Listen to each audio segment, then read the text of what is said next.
بسم الله الرحمن الرحيم عما يتساءلون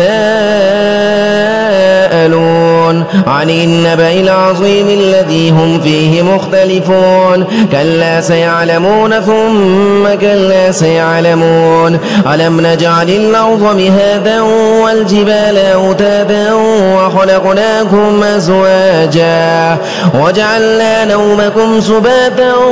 وجعلنا الليل لباسا وجعلنا النهار معاشا وبنينا فوقكم سبعا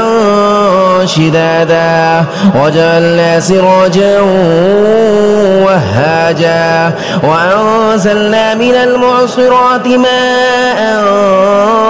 ثجاجا لنخرج به حبا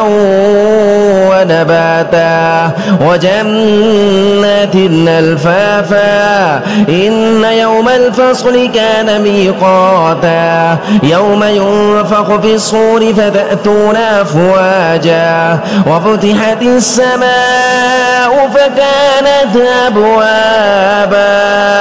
وسيرت الجبال فكانت سرابا إن جهنم كانت مرصادا للطاغين مآبا لابثين فيها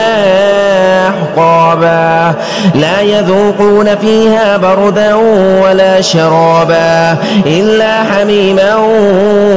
وغساقا جزاء وفاقا إنهم كانوا لا يرجون حسابا وكذبوا بآياتنا كذابا وكل شيء أحصيناه كتابا فذوقوا فلن نزيدكم إلا عذابا إن للمتقين مفازا حدائق وأعنابا وكواعب أترابا وكأسا دهاقا لا يسمعون فيها لغوا ولا كذابا جزاء من ربك عطاء حسابا رب السماوات والأرض وما بينهما الرحمن لا يملكون منه خطابا يوم يقوم الروح والملائكة صفا لا يتكلمون إلا من أذن له الرحمن وقال صوابا ذلك اليوم الحق فمن شاء اتخذ إلى ربه مآبا إنا أنذرناكم عذابا قريبا يوم ينظر المرء ما قدمت يداه ويقول الكافر يا ليتني كنت